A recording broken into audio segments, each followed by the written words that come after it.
𝐿𝐲𝐳, putting pressure on the top. You need 2 pairs of pajamas, he asked pointedly. I nodded, trying not to break the zipper as I pulled it around. You sleep in my T-shirt every night and you think that being in Germany will change that. You never know. 𝐿𝐲𝐳𝐸𝐿𝐬, heartfelt thanks to your unfailing 𝐂�𝐳𝐷. You could sleep naked for all I care. Love. 𝐿𝐲𝐸𝐴𝐻𝐸, heartfelt thanks to your unfailing 𝐂𝐳𝐷. Give that to me. I sighed and pushed the suitcase over to him. Adam pressed the top of the suitcase down and pulled the zipper around effortlessly. Not fair, I muttered as he pushed it back to me. He laughed. Ready to go. I nodded, pulling my suitcase off the bed and rolling it across the carpet. Let's do this. I said goodbye to Vega and Mrs. Chandler as we left.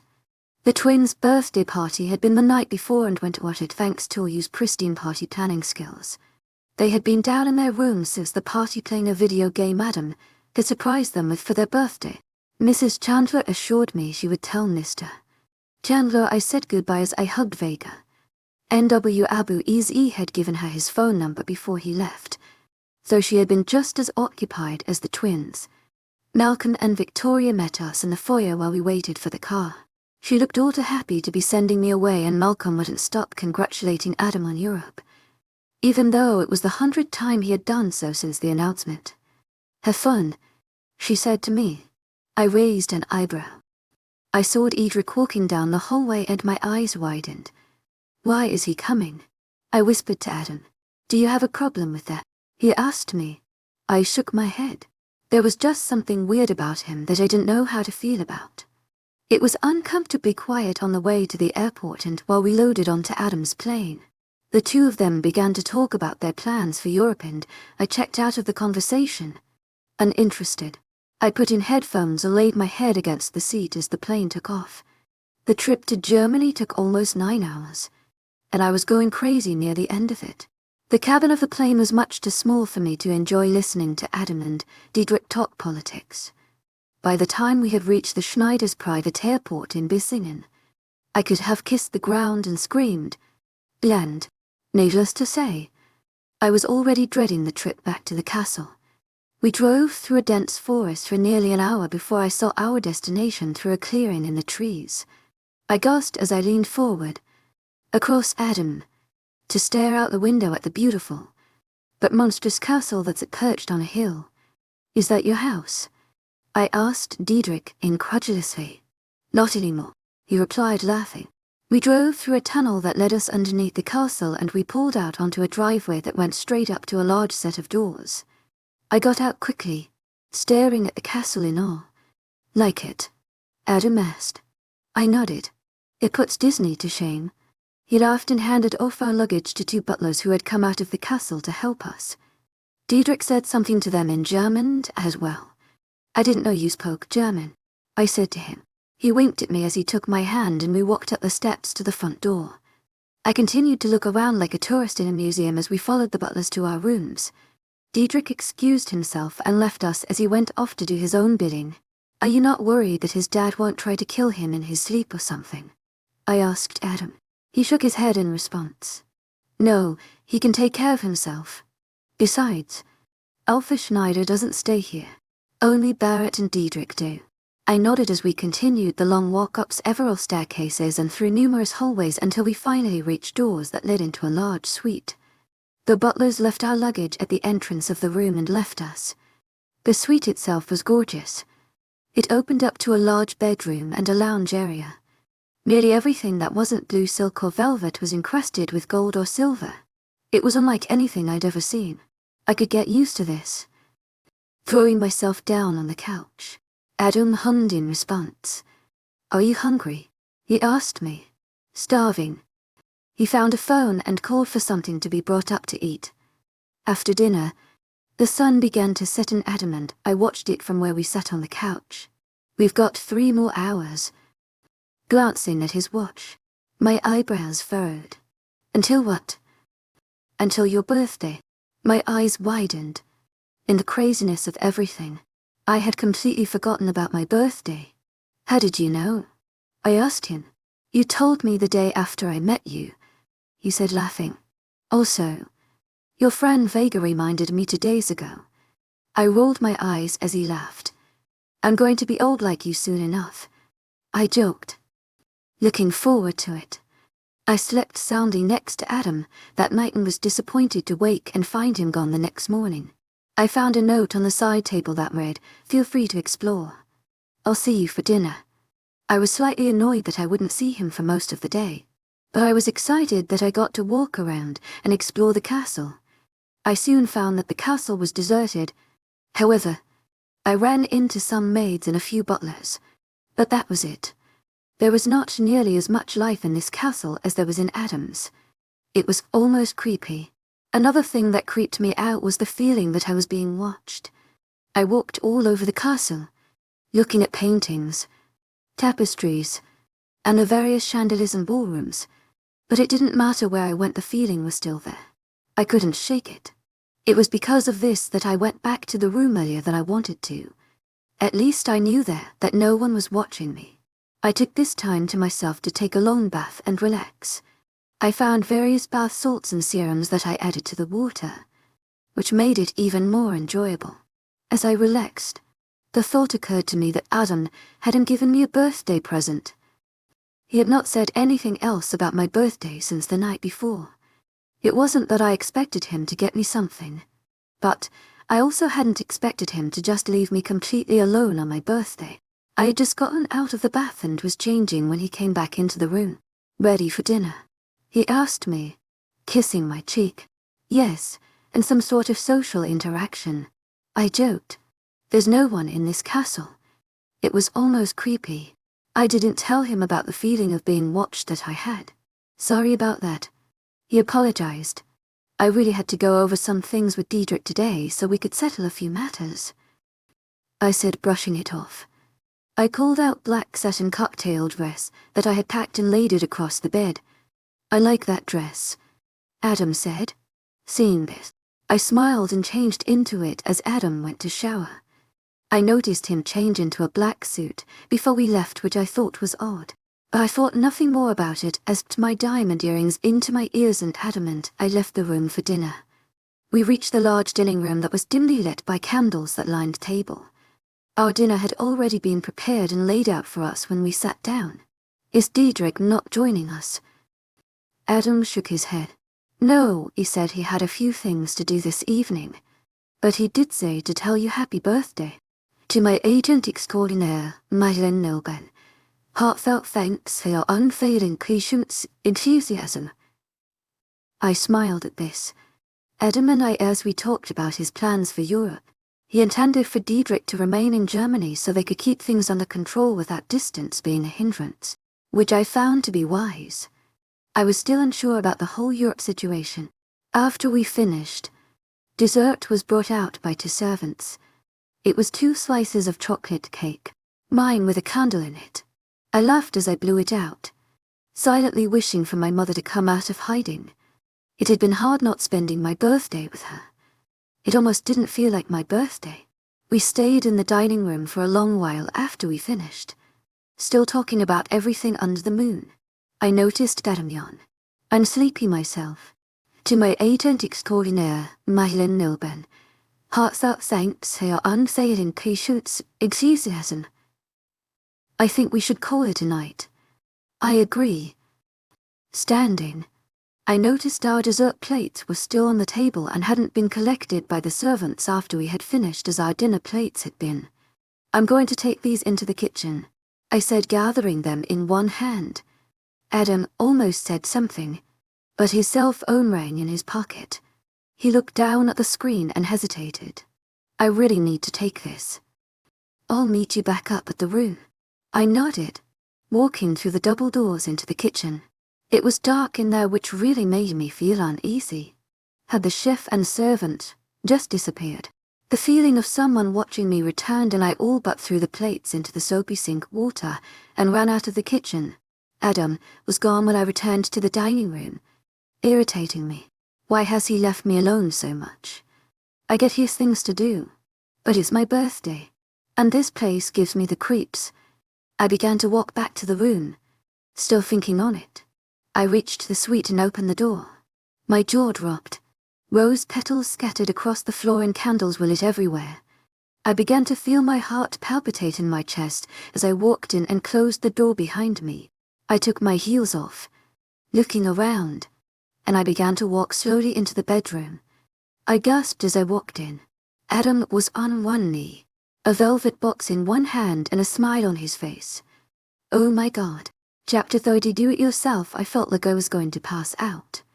My hands were shaking as I put them up to cover my mouth in shock. Evelyn Schubert, mate of mine and love of my life.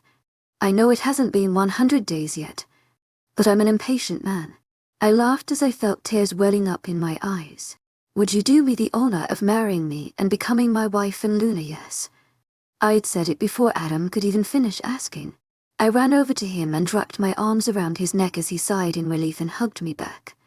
Adam kissed my lips with such passion that my mind went blank and he was the only thing I could focus on. He pulled away slowly, leaving his forehead to rest against mine as I caught my breath. We're forgetting something, he said, smiling. I looked down at his hands where he was still holding the velveteen box.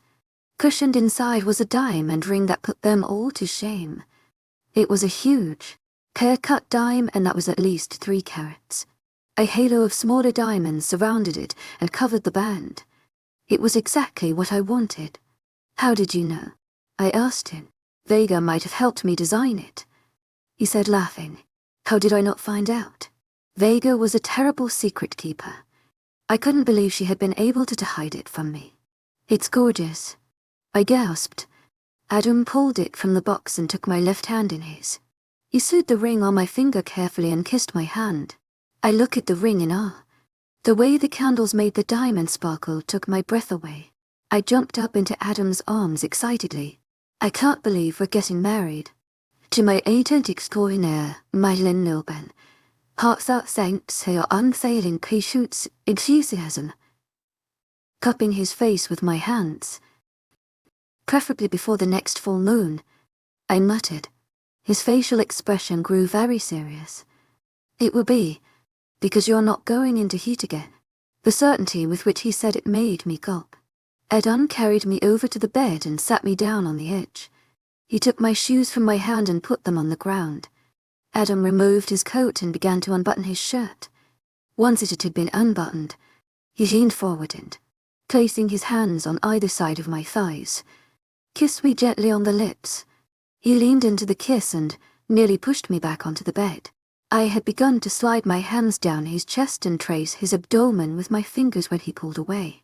If we start, we won't be able to stop again, he said, backing away. I bit my lip and nodded in agreement.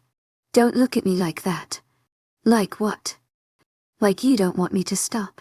To my 𝐿𝐷𝐷𝐸 heartfelt thanks 𝐿𝐷𝐷𝐸. I don't, I said honestly. He groaned and rushed back over to kiss me again. Adam's hands gripped my face as his tongue slid between my parted lips. I slid my arms around his waist as he pushed me back onto the bed. He broke the kiss for a moment to pull his shirt off, but his lips found mine again as his arms slipped around me and began to unzip my dress. He pulled away briefly to pull the dress over my head. I saw his eyes grow dark as he noticed my matching black bra and panties. You don't make this easy. To my 𝐿𝐷𝐷𝐸 heartfelt thanks 𝐊𝐷𝐷𝐸. Stooping back down to kiss me again. His lips trailed from my lips to my neck as his hand slid up my thigh, his fingers sliding under the waistband of my underwear. Adam's teeth nipped gently at the skin on my neck as my hand tangled itself in his hair, the other hand gripping his bicep. I nearly screamed when someone called Adam's name from outside the bedroom door. I sat up quickly, partially drawn out of my lustful trance. I'm going to kill whomever is standing outside the bloody door. Adam growled. That's a bit extreme, I commented, seeing how serious he was. I told Diedrick I was proposing tonight. He said angrily as he climbed off of me. That probably means it's an emergency. Wordlessly, he left the bedroom and went out into the suite to open the door. I couldn't hear whatever he said when he opened the door, but I did hear it slam closed. Adam walked back into the room with a bouquet of white lilies. "Congratulations to the happy couple," he said sarcastically. "You didn't kill the person who delivered them, did you?" Seeing the expression of rage on his face, "I came close," he said honestly. He handed me the flowers and I looked at them warily. "What is it?" I shook my head. White lilies are sent as a flower of sympathy or condolences. 𝐶𝐿𝐷𝐼𝐸 𝐷𝐿𝐷, heartfelt thanks to your unfailing 𝐃𝐐𝐴𝐿 I knew this because of all the flower cataloguing I had done in preparation of the centennial. "I'm going to kill that bastard." Balling his fist. "They're just flowers," I laughed, chasing them on the side table. "Besides," I added, "you seem to have outdone him." I gestured to all the roses and rose petals scattered around the room. He laughed and I swore I saw some semblance of a blush on his cheeks. I had someone come up while we were at dinner. Getting off the bed and walking over to him, I slid my arms around his torso and lifted myself onto my tippy toes. "I love it," I whispered before leaning in to kiss him. Adam's hand reached up to touch my face as he kissed me back gently. I pulled away and smiled. "I'm going to shower. Is that an invitation?" Grabbing my hand, I laughed. "No. Come on." Kissing my hand. "Let me shower with you. That would get us both in trouble." Adam smirked. "I'll take all the blame." "Love, I'm sure you would be happy to." I laughed. "But I'd like to give myself control a break for the rest of the night." He shook his head and let go of my hand as I went into the bathroom and closed the door behind me. I leaned against the door and took a deep breath, placing my hand over my chest to feel my heart racing. I looked down at my hand to see the diamond on my finger and smiled. "I'm getting married." "Unknown 𝐿𝐷𝐼𝐸." The man grabbed a vase that perched near him on the mantel and threw it at Ludwig Schneider, whom it narrowly missed as he ducked at the last moment. "You didn't try hard enough." The man's eyes were filled with rage. It took everything inside of him not to kill the former Alpha Superior. Ludwig Schneider said. The letter was not supposed to be intercepted. I'm not sure how they found it. This was a lie. He knew giving it to the maid to deliver was a mistake. Originally, he had meant for Barrett to leave the castle and deliver the forged invitation himself. However, Alpha Superior 𝐊𝐿𝐷 had restricted all access to and from the castle during the week they were there. Barrett would never have been able to leave, so he had to improvise. That was my chance. The man growled. Because of you and your patents. It is gone. Ludwig Schneider gulped, suddenly fearing for his life. But you have other contacts inside the castle. Can't you still find another way? The man landed a punch to Ludwig Schneider's face. You are of no more use to me. You've lost your title and all of my respect. The man straightened his jacket and sighed as Ludwig Schneider groaned in pain. I suppose if you want something done, you have to do it yourself. Chapter 31. Bloody knuckles and broken bones. The next 2 days went by slowly. This was in part because I spent them locked away in our bedroom, much too wary of leaving and going anywhere else in the castle. I couldn't shake the feeling of someone watching when I stepped out of the room. I didn't tell Adam this. But how could I? Our time spent together was precious and sweet. My paranoia would have ruined this. Adam already saw me as over, anxious and informing him that I had an eerie feeling about the castle without any proof of something going on wouldn't help this. I had bought a few books from Xavier's library that I read during that time. To my agent 𝐿𝐷𝐼𝐸, heartfelt thanks for your unfailing patience, enthusiasm. I would be turning a page in one of the books and catch a glimpse of my ring and become unable of focusing on anything else for a while. However, something Adam said when he proposed was on replay in my mind. I know it hasn't been 100 days yet. One part of me couldn't stop thinking about how fast everything was moving. 2 months previous to that, If someone had asked me what I thought about a couple getting engaged after knowing each other for a year, I would have said they were crazy. I had barely known Adam for a month, not to mention. I hated him for the first week, and now we were engaged. Was I rushing it? I knew we were mates. This was destined to happen. But I couldn't help the thought. However, the other part of me would have gotten married to him the next day. Forget the dress, the reception, and the preacher. I would have eloped in a courthouse if he had asked me to. I wanted him so badly.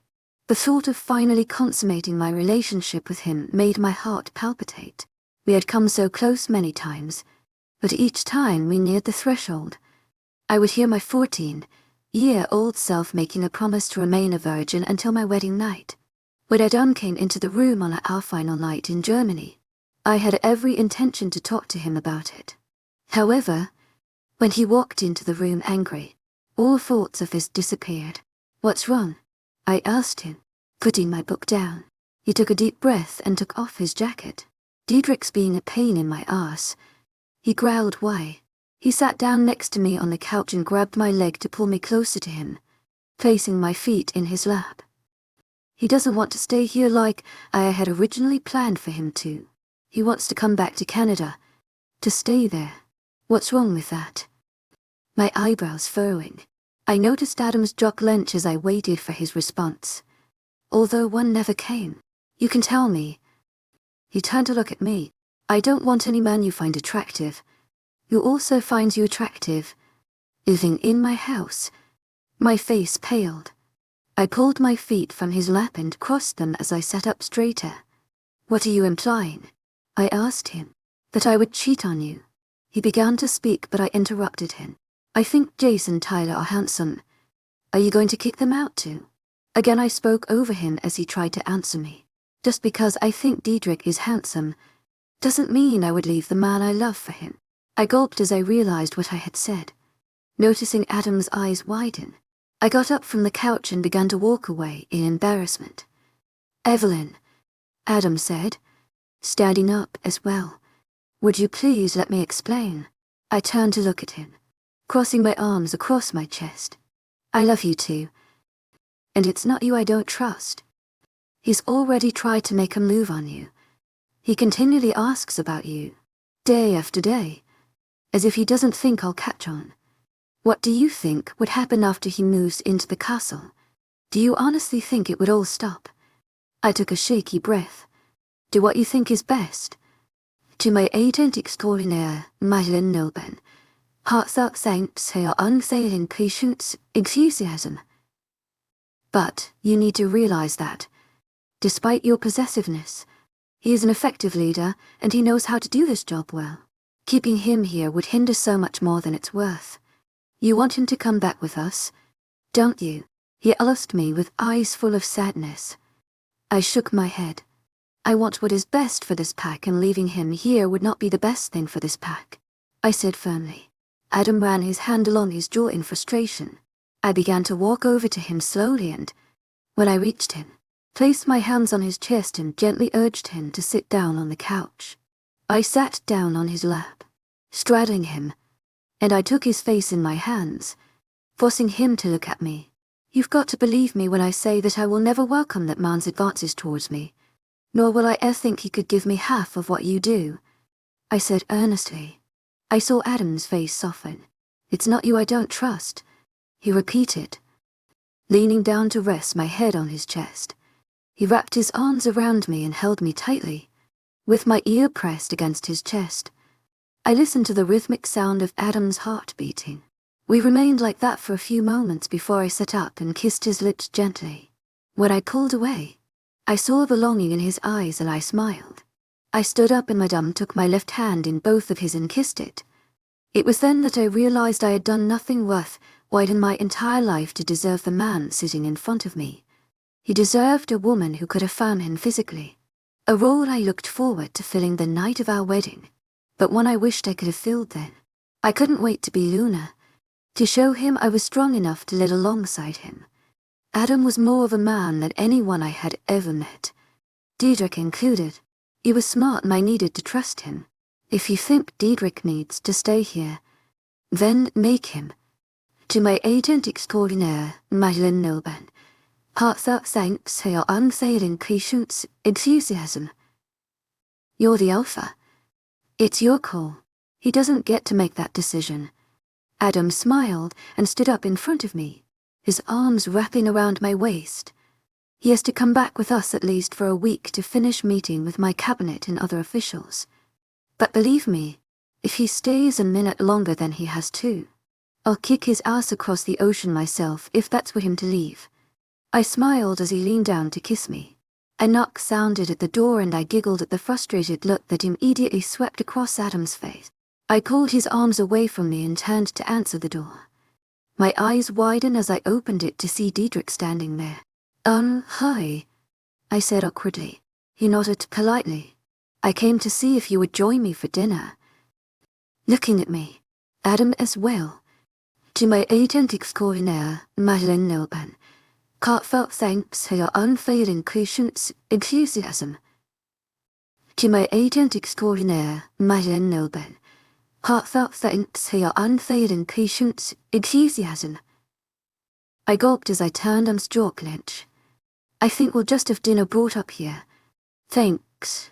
𝐿𝐷𝐸𝐻𝐿𝐷𝐸𝐻𝐿 heartfelt thanks to your unfailing patience, enthusiasm.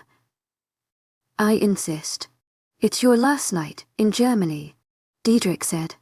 Besides, we've yet to celebrate your engagement. The way he was only looking at me, not glancing at Adam, affirmed everything that Adam had told me. We got your sympathy flowers, Adam said, walking up behind me. Diedrick laughed awkwardly. I didn't send flowers. My fake smile fell and I felt Adam go stiff behind me. Wait, you didn't? I asked him. He shook his head. The realization that he most likely wasn't lying and hadn't been the one to send the flowers made my stomach drop. So Diedrick said, "Shall we eat?" I turned to look at Adam and saw him glaring at Diedrick. "We'll take our dinner here," he said firmly. Diedrick shrugged, not affected by Adam's harsh tone. "Suit yourself." He turned his attention to me. "Have a lovely evening." Adam reached behind me and shut the door. When I turned to look at him, I caught a glimpse of the fleeting look of rage on his face. Like I said, it's not you I don't trust. I sighed and walked around Adam. I'm starving. 𝐿𝐷𝐸𝐻𝐿𝐷𝐸𝐻𝐿 heartfelt thanks to your unfailing patience, enthusiasm. Changing subjects. Do you think we could go ahead and eat? He nodded and called for dinner to be brought up. 𝐿𝐷𝐸𝐻𝐿𝐷𝐸𝐻𝐿 heartfelt thanks to your unfailing patience, enthusiasm. We both showered and laid together in bed. I traced the outline of the muscles on his bare back with my index finger as I told him about 𝐿𝐢𝐳 as well as Vega and 𝐁𝐻𝐴𝐻𝐵. He didn't seem in the slightest bit interested to hear about anyone else's romantic exploits, but laid there listening regardless. I found him dozing off and I tried not to laugh as I continued to trace circles lightly around his shoulders as he fell asleep. Soon after, I became sleepy myself and fell asleep with my arms still resting on his back. Waking up with a dagger pointed at your throat is just as terrifying as one would think. When I felt the cold metal pressed against my neck, my eyes immediately opened to see the glint of the dagger in the moonlight. Unsure of what to do, my eyes adjusted quickly and I was able to make out the person whose hand was holding the weapon. Barrett Schneider. My eyes widened as he slowly put one finger over his lips as a gesture for me not to speak. I felt my heart begin to beat quickly and I tried my hardest to control my rapid breathing. At some point in the night, Adam and I had ended up changing positions. Adam was now behind me, one arm around my waist, the other under my pillow. I gulped as Barrett reached out and pulled back the cover slowly, gesturing for me to get up, with the dagger still lingering dangerously near my throat. I had no choice but to slowly remove Adam's arm from around my waist. His strong grip made this near impossible, but I managed to slide out from under his arm and get off the bed slowly. I prayed silently for him to wake up, but his breathing was still a heavy, peaceful rhythm. As soon as my feet touched the floor, Barrett grabbed my arm and pulled me into him violently. I gasped and immediately regretted it as he pressed the dagger into my skin. It wasn't enough to draw blood, but I knew if I made any sudden moves, he wouldn't hesitate to press it further. "What do you want?" I whispered. As he began to push me backwards out of the bedroom, I briefly glanced over to Adam, who was still unmoving in the bed.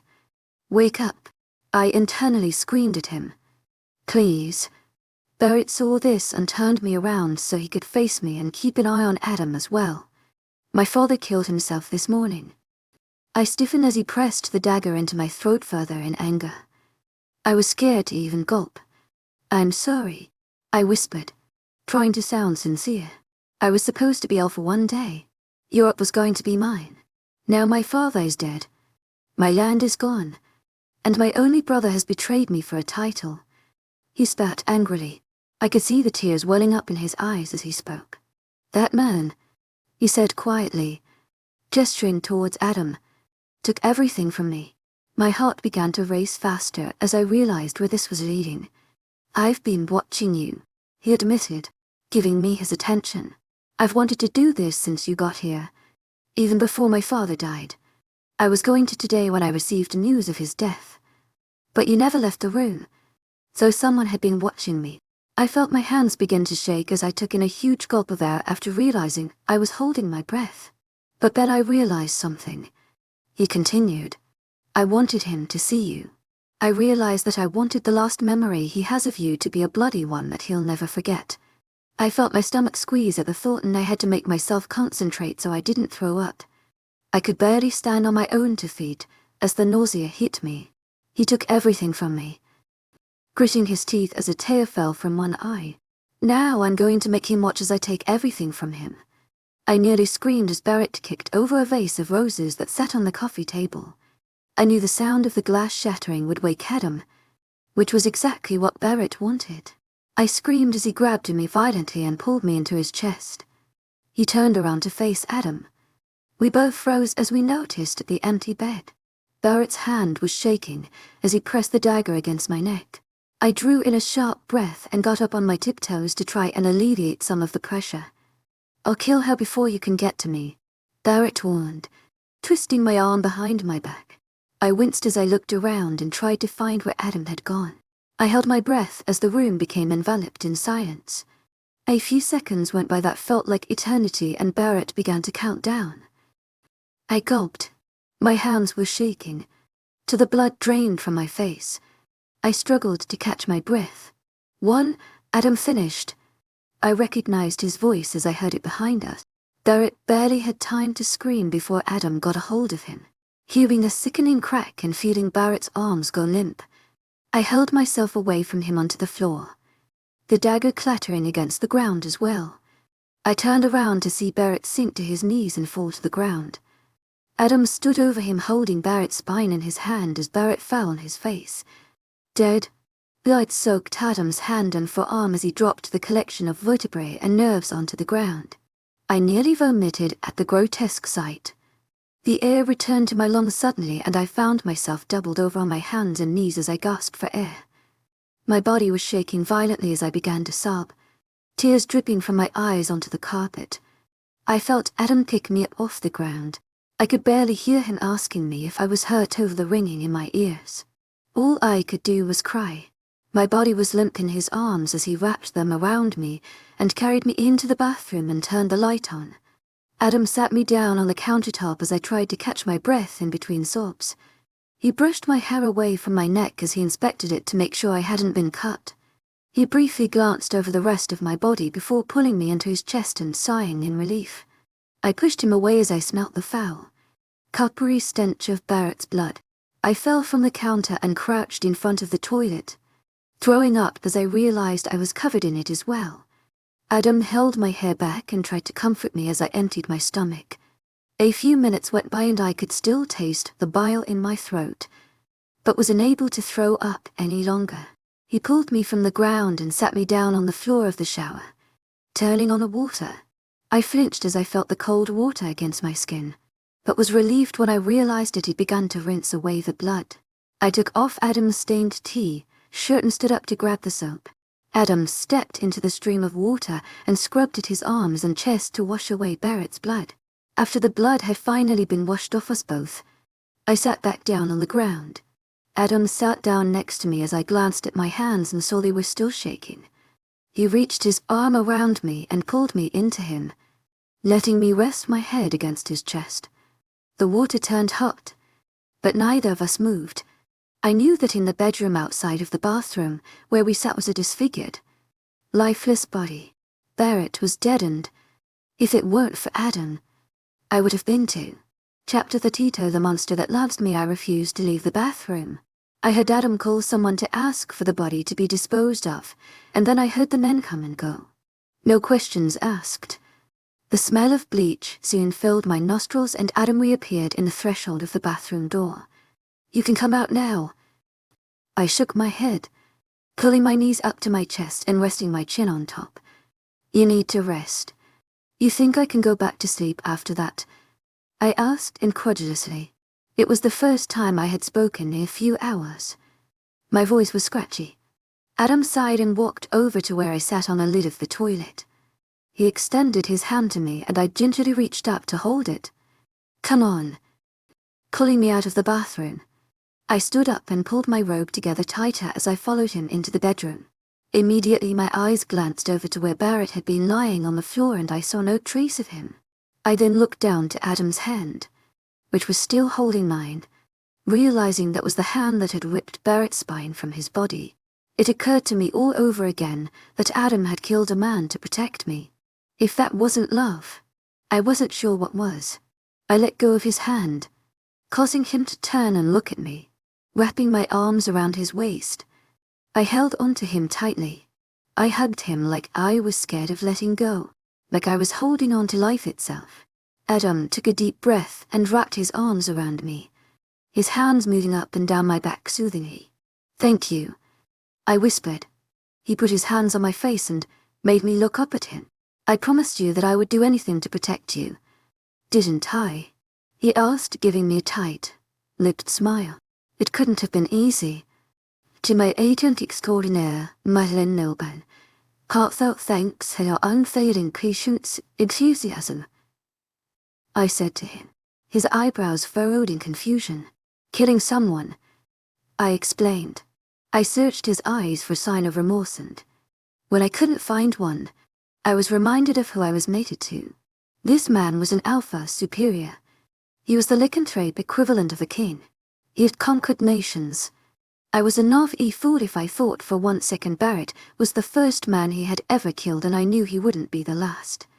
Adam had a certain darkness in his blue eyes that made me wonder how many people he'd killed. But his smile, his smile made me realize he had probably lost count. "The only thing I regret is that you saw me do it," he said honestly. Chills erupting across my body at the thought.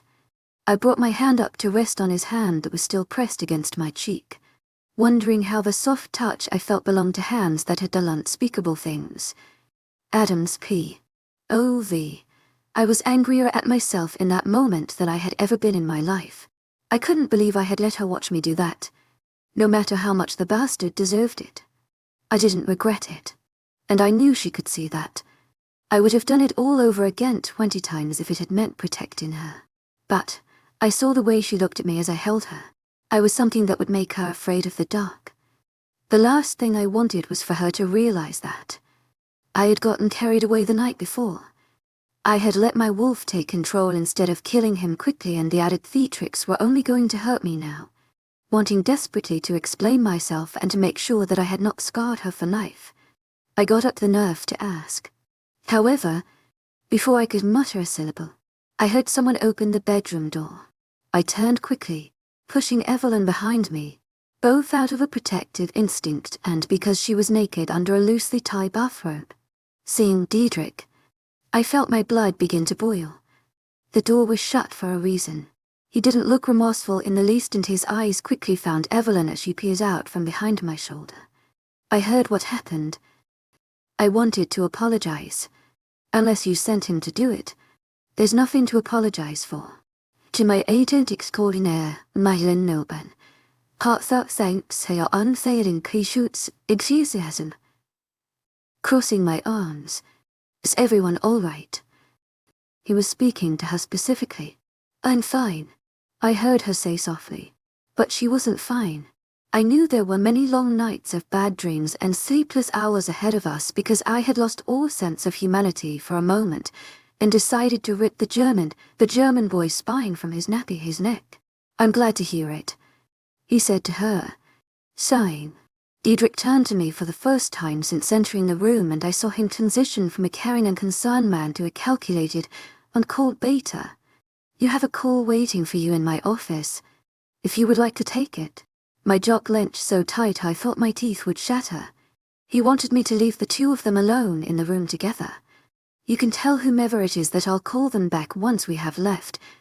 To my agent extraordinaire, 𝐿𝐴𝐿𝐵, heartfelt thanks to your unfailing 𝐏𝐜𝐳𝐧𝐚. It's Beta Superior Eaton, he said slowly. There are developments that you need to be made aware of. He asked that I tell you it was important. I narrowed my eyes at his persistence. And you didn't think to transfer call importance directly to my room? I saw him falter and I felt myself smirk. I'll have it transferred immediately. Additionally, I wanted to tell you that our car will be here to take us to the plane into hours. To my agent extraordinaire, 𝐿𝐴𝐿𝐵, heartfelt thanks to your unfailing patience, enthusiasm. I nodded as he turned to leave. It wasn't until I heard the door shut that I felt the tension in my shoulders ease. I turned to look at Evelyn, who met my gaze. I think he knows you don't like him. I raised an eyebrow. Do you honestly think I give a damn? I saw an amused gleam in her eye before she shook her head and walked around me to retrieve her suitcase. The phone rang on the other side of the room and I walked over to answer it. Yes.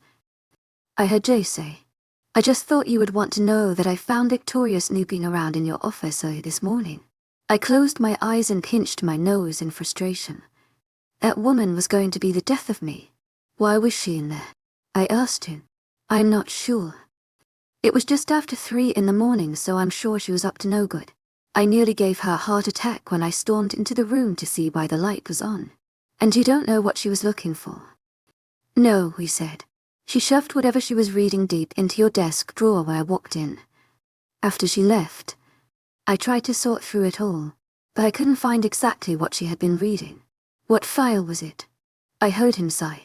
To my agent extraordinaire, 𝐿𝐴𝐿𝐵, heartfelt thanks for your unfailing enthusiasm. It was the open file you had on the former Alpha Superior of Europe. I punched the wall hearing this, causing Evelyn to jump in surprise. Why would she be looking at that? I asked him. News traveled fast about the death of Alpha Schneider. I'm sure she probably thinks you had him killed. The line went silent as I shook my head, trying to process it all. You didn't have him killed, did you? Jace asked. No, I just found out about it early this morning. To my agent extraordinaire, 𝐿𝐴𝐿𝐵, heartfelt thanks for your unfailing enthusiasm. But whoever did was a bloody genius. I heard Jace laugh. The man has had a bounty on his head for the past few hundred years by everyone who knows someone in Europe. It was bound to happen eventually. Keep me updated. I told him. We're leaving in a few hours. So if you need anything else, call the plane's phone. Will do. I hung up the phone inside. Victoria was up to something, and I needed to find out what. Evelyn's 𝐾𝐜𝐳, Adam, was in deep thought for the rest of the day as we packed up and left Germany. I wasn't sure what news he had received, but I knew it had frustrated him. Diedrick had decided to stay in Germany for a few days to make funeral arrangements for both his father and his brother. Normally, I would have been sympathetic considering what loss like that usually meant for someone, but Diedrick didn't seem to care they were both dead. Life was a game and they had made the wrong move and lost. They were family, they were competitors that were no longer a problem. The lack of emotion that pure blood seemed to operate with concerned me. Adam was the only one whom I found to be even somewhat emotional even then. It was fervent and central. Not sadness, sorrow, or even joy. Both Jace and Diedrick were both ruthless, even towards family. in achieving power and status. Because Diedrick had decided to stay whether it was out of pity or duty, I wasn't sure Adam and I had the plane to ourselves. This delighted me as I had not been looking forward to hours of nothing but awkward tension between the two of them. I sat down in the seat next to Adam as he looked through some papers that he brought with him. We had been on the plane for a little over 5 hours. However, I found it hard to relax or concentrate knowing something was bothering him. "So, what did Jace need to tell you this morning?" I asked him. Adam looked over to me and then back down at his papers. It was nothing. He just wanted to fill me in on some things that happened while we were gone.